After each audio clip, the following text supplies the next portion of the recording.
What is going on, guys? So today I want to talk about something that everybody will encounter at their journey and selling on Amazon. You're not going to get it now or later, but sooner or later, one of these guys is going to show up to your listing, and you're going to get really frustrated, and you're gonna try to figure out how to get them to go away, stuff like that. These people are called hijackers. Okay, so what they do is that they take all your hard work of spending the time to making sure all the keywords, all the copywriting, all the pictures you pay for your photographer, stuff like that. Everything they take everything and they just put their product under your listing. Okay, if you have an LLC or private labeled logo on your product, this is very illegal, which is, they're not allowed to do.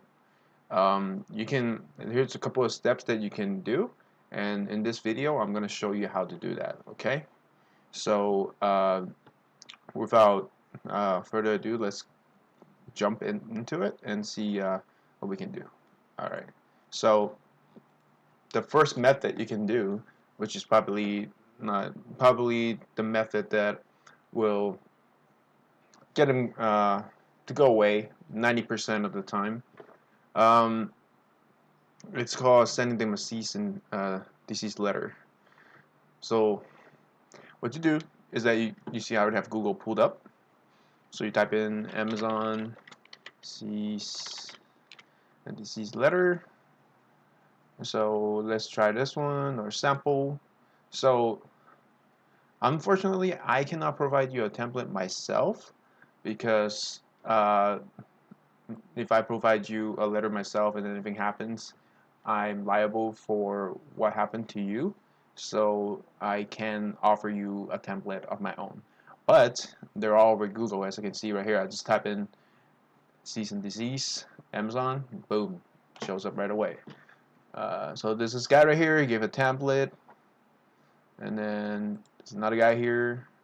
See, there's templates everywhere. Just have to look for them. See, let's go to the third link. Here we go again. See, a lot of templates that you can use already. So this is the first method that you can use to get rid of hijackers on your account. Is getting rid of getting a cease and desist letter, send it to them, give them like a day or two. If they still don't respond, then we gotta go into the second method, which is contacting Amazon, and they have an investigation team that takes like a day or two, and they'll kind of take a look and see what's going on with the listing, with the seller. You can attach your picture of your privately labeled product with your logo on it and send it to them. Be like, hey, look, this is how my product looks.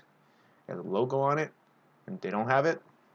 And and that's another way to do it. You might have to resort to having to order your competitors' product if they're so stubborn to the point where they just won't go away, no matter what you do. Cease and desist, contact Amazon. You know, it's just you have to order it to them, take a picture of their product and your product, put them side by side, send it to Amazon, tell them, hey, look, this is what it is, and you gotta let them know that, hey, I'm a little worried about this person coming to my listing and setting putting the product under your listing. So that's really bad because it might, like your product well, but you don't know what your competitor is selling. Like they could be getting something that's similar to what you got, but not exactly what it is, and maybe your product is, you pay an extra 50 cents or something, have it made a little bit more premium so that you can differentiate yourself competitor or whatnot. It's a you just don't want to risk getting those bad reviews because of your competitor. So that's another way to do it. The third way, which is the most expensive way, but it's also the most effective way, is do brand registry. So if you have an LLC, you have a lawyer, do your brand and everything, you can just go on, you know, you can type in Amazon, what is it? I think it's U.S. patent and trademarks. Yes, registration. Okay, so you go here and you go to the patent and trademark office right here, and then you just go ahead and apply for a patent on your thing, and then on your thing, on your brand.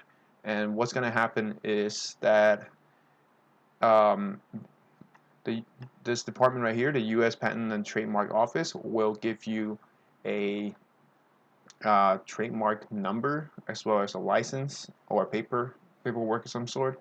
You can upload it on Amazon, and once you do that, anybody that goes under your listing, you have the control of removing it yourself directly. You don't even have to wait for Amazon or anything. They have to ask you. They can jump on your listing. Okay, so this is the more expensive way. Maybe once you start getting established, you start getting sales, stuff like that.